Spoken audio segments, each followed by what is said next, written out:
자, 저희는 알쏭달쏭 법률 yes or no부터 시작해 보도록 할게요. 자, 오늘 법률 문제. 배우자의 우편물을 마음대로 뜯어보면 처벌받는다입니다.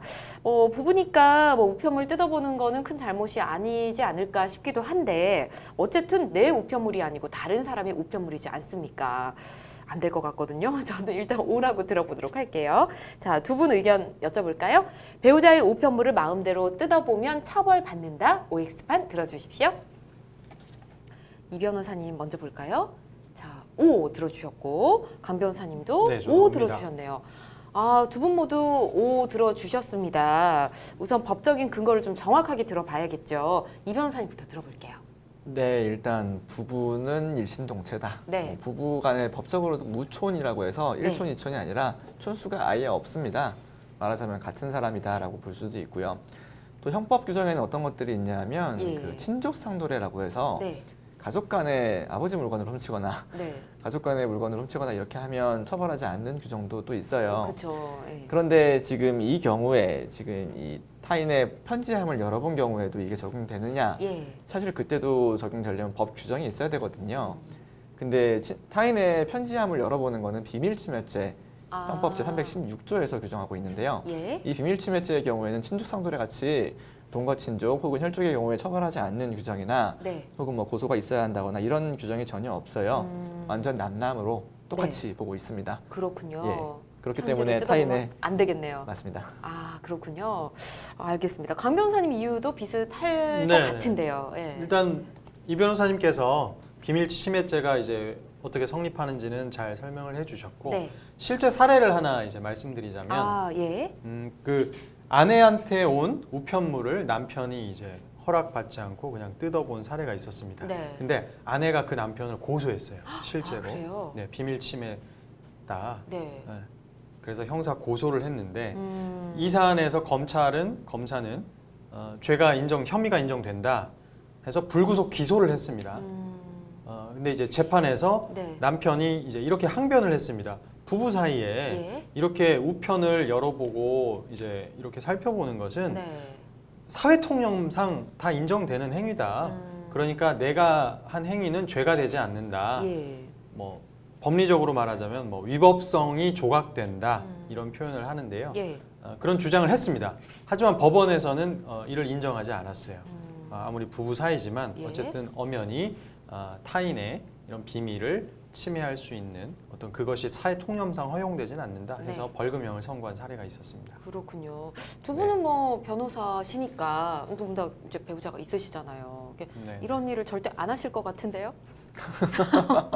했다가는 큰일 날 것 같습니다. 그렇죠. 저는 아내가 변호사기 때문에 아, 강 변호사님도 이제 아내분이 변호사시잖아요. 절대로 서로 안 네, 하시겠네요. 보고 싶지 않습니다. 아, 네.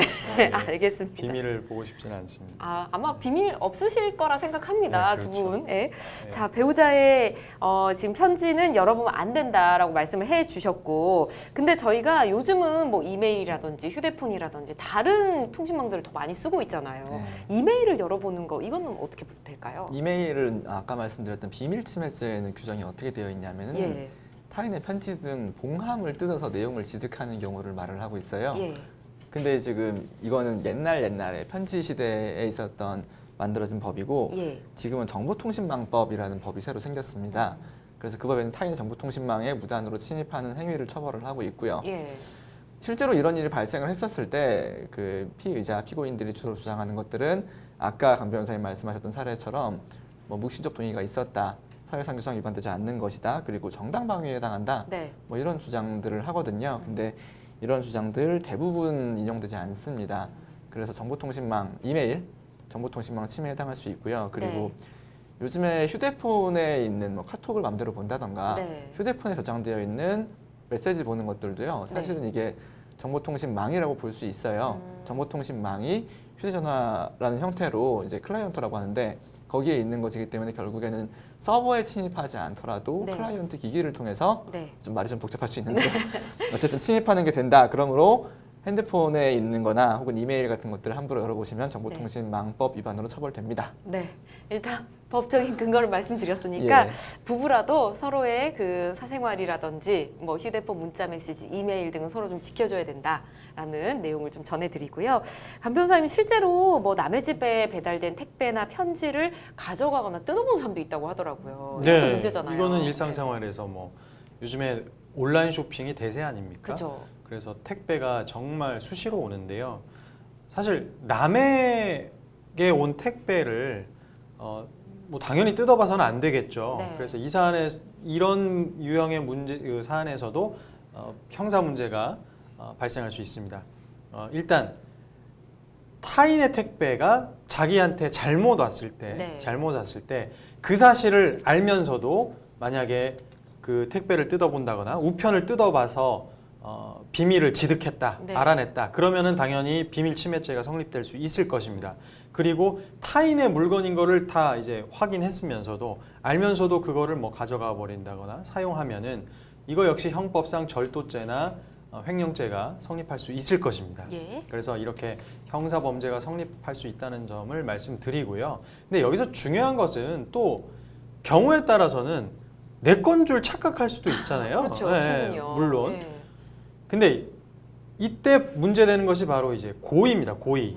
예, 과연 뭐 상식적으로 말씀드리면 일부러 남의 것인 줄 알면서도 일부러 뭐 뜯었는지, 일부러 비밀을 지득했는지 이거에 따라서 이제 형사 범죄 성립 여부가 나누어질 수는 있을 것입니다. 네. 근데 이건 이론적인 설명이고요. 근데 이제 대부분의 경우에는 사실 택배 봉투나 네. 상자에 다 인적 사항이 기재되어 있잖아요. 네. 그래서 그런데도 나는 뭐 내 건 줄 알았다 이런 항변은 쉽사리 통하진 않을 것입니다. 그러니까 이 점을 주의하셔야 됩니다. 알겠습니다.